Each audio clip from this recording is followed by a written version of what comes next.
I was being manipulated and they're not following through with their original Manipulated agreement. by whom? She broke these laws. She being whom? They're, Ma'am, I'm gonna have to stop you because I'm not clear what you're talking. well, I think that there's a I'm as lost as you are with this, Judge. Ms. Malik has called my office and left over 120 voicemails. She's made threats against my bar license. She's made threats against my family. She's made threats against my office staff. why am I? Ma'am, you have interrupted me numerous times. I'm sorry. That needs to stop.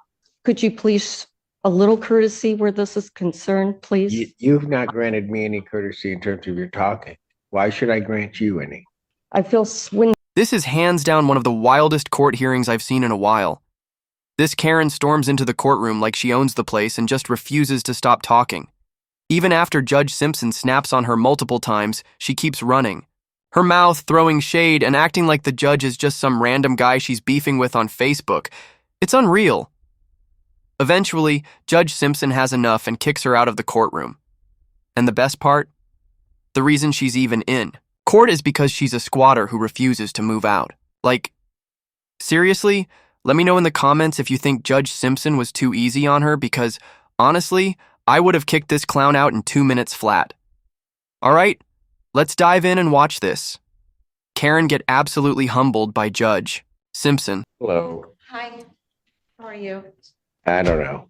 I'm looking for every great recommendation I can receive from you today, sir. I have been in a very horrible assaultive position. Okay, Since I left your hold on a second. Okay. State your name for the record. Danette Melick. Okay, go ahead, Miss Melick. Well, I entered your courtroom honorably last year at this time. I came in as a plaintiff. Okay. And when I swore in, I gave some information about one company, Akram Rashid, merging with a new owner. At that time, I, the customer, was not given the respect, nor any other tenant in my building, underneath the laws to meet this person as a consumer. It is of complete responsibility for a new company to acquire the permission of the tenant where money is concerned to enter a good consumer relationship. This did not happen. Time proceeded and this maintenance company decided to enter person's property with no permission, started to manipulate them, stealing possessions, stealing automobiles. Okay, ma'am, can I ask you something? Sure. Is this your motion to set aside the judgment? Well, I did set it aside and we met that agreement. An attorney named Kevin Callahan sat in a court with me as a plaintiff. According to the law, there are no attorneys allowed.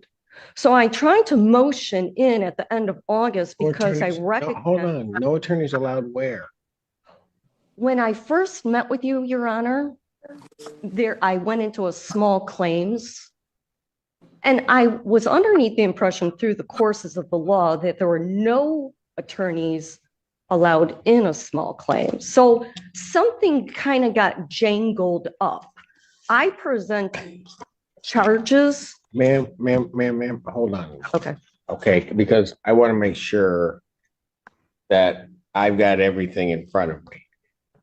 Was there a small claims case? Yes. And at that time, we made an agreement.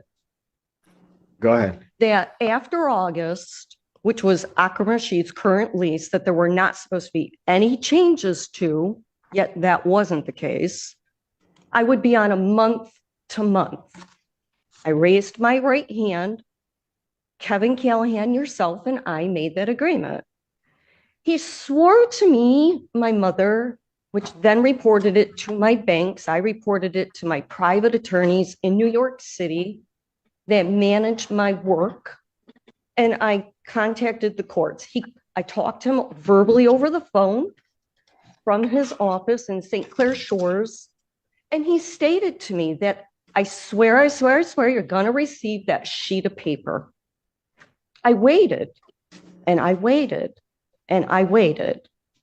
Spring and summer came to fruition, and I called the courts. It's getting, later in the year. Where's the sheet of paper? It was as easy as that.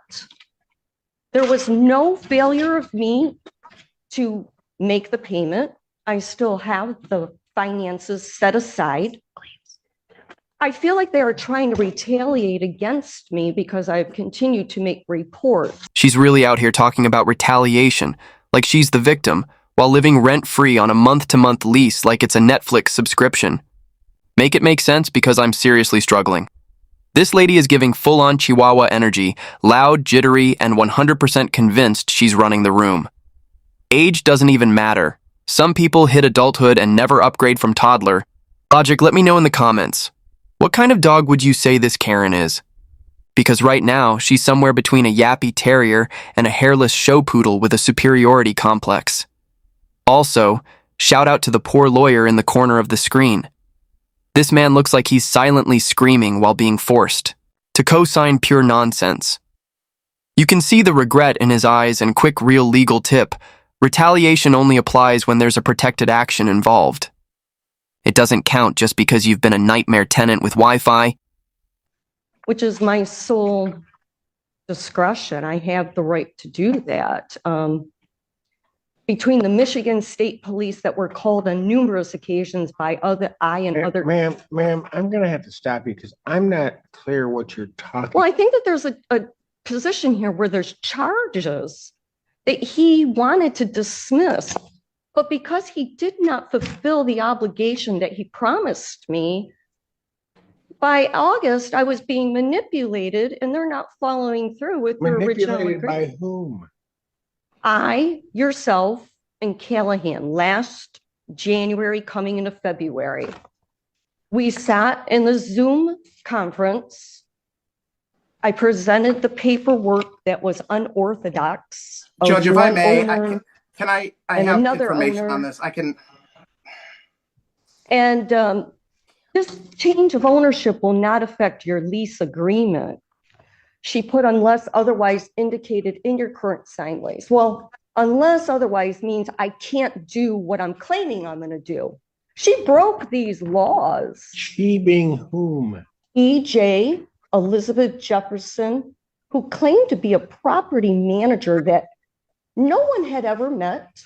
There is no legible address. The Attorney General states that she's not a registered or licensed person. The federal offices told me not to be in business with them. Ma'am, yep. I'm going to tell you right now, you've lost me. From the very beginning, I presented, the first time I came in to see you, I presented both pieces of paper. Stop for a moment. Okay. I had them pull a small claims case involving yourself against Bell Management. Yeah, they did things that were illegal. Fair housing. Ma'am, that was over a year ago. I would like to say I absolutely remember that, but I don't. I'm in dismay myself, sir, because I made that agreement with you. I clearly don't allow a judge or myself to be taken advantage of by an attorney's office. Well, I don't know that I've been taken advantage of. I believe I have been. Okay. I would not enter your courts to present this witness information as ma'am, stop for one moment. Okay. Let me hear, I've heard from you for a while. Let me hear from the other side. Okay. Mr. Callahan. Thank you, Judge. Kevin Callahan, P78273, representing Bell Asset Management. The matter that Ms. Malik is speaking of was a previous matter, a small claims matter that was filed against my client in conjunction with a non-payment of rent matter that we filed against Ms. Malik. Those matters have been decided. Those matters are closed. It has no bearing on this matter whatsoever. This current case, Ms. Malik even admitted she's on a month-to-month tenancy. We provided a 30-day notice to Ms. Malik. She never showed up to court, so a default judgment was entered back in October against Ms. Malik.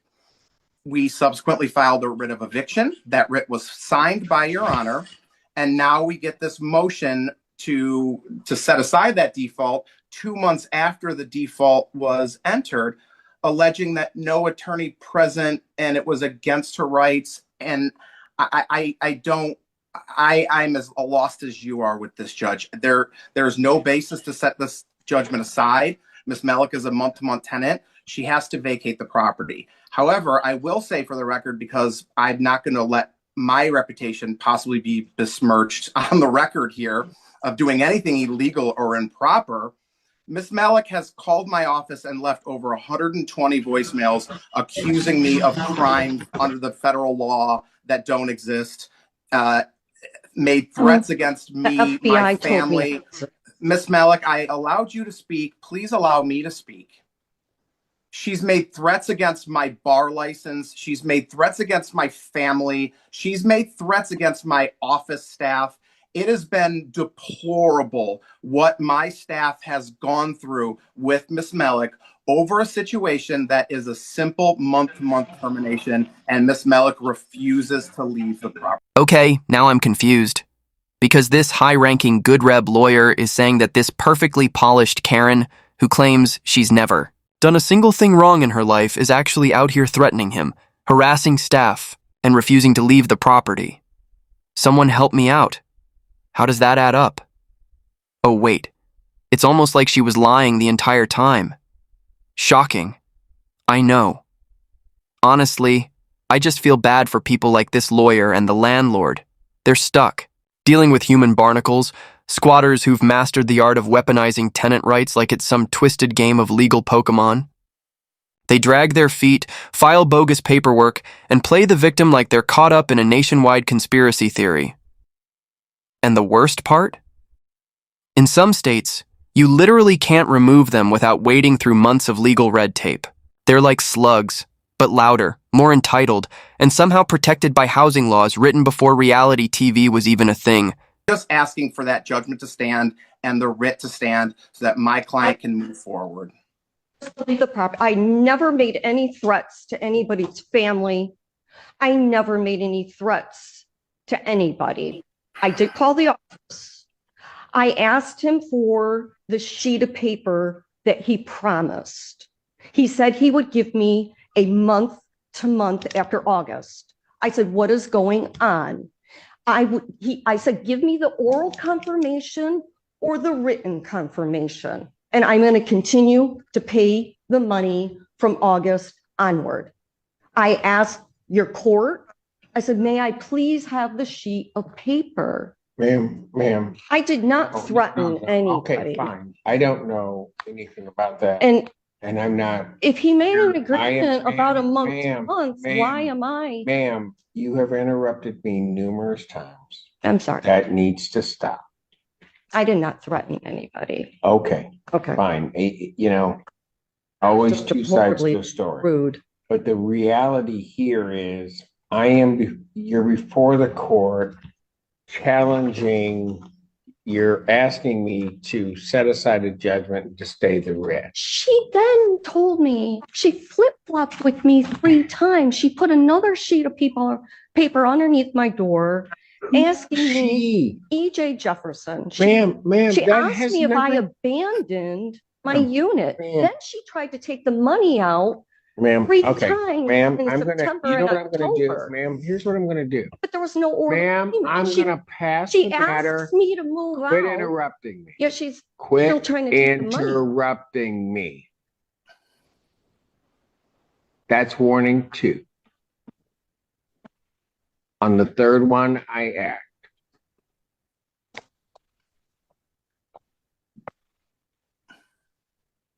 You're before the court to set aside the judgment and the writ. Yes. So that the record is clear, the judgment was entered for failure to appear at 2 hearings. First one being October 6th, and then on October 20th. I issued of 2023. I issued the judgment. Because I thought that the month to month would be honored. That's all. That's all that he gave me. It was all the information I went by, was what I was sworn in When I'm underneath oath, an agreement is made, nothing happened other than me calling his office and asking for that sheet of paper. I diligently, respectfully, and responsibly, as Ma'am, you can have a seat before I find you. 3 strikes. You're out. Honestly, if I were Judge Simpson, I'd have this Karen doing a 24-hour reality check in a holding cell just to remind her that courtroom tantrums don't come with refunds. Let me know what you think of Judge Simpson so far. Is he handling this right? Or would you have booted her even faster? And if you're enjoying this wild ride with me, a like and subscribe would mean a lot. Seriously, I appreciate every single one of you tuning in. All right, let's dive back in and see how this all plays out for our favorite courtroom chaos queen. If you enjoyed the video, hit the like button. If not, feel free to hit dislike. Either way, drop a comment below and don't forget to subscribe with notifications on so you never miss an update. I'm your name Justice Executed, and I'll see you next time.